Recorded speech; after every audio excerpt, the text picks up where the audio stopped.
পঞ্চগড়ে শতাধিক গাড়ি নিয়ে নানা জায়গায় পথসভা করেছেন জাতীয় নাগরিক কমিটির উত্তরাঞ্চলের মুখ্য সংগঠক সার্জিস আলম।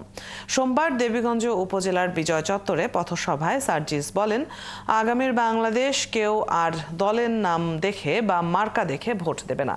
এতদিন সাধারণ মানুষকে নেতারা বিভিন্নভাবে ব্যবহার করেছে।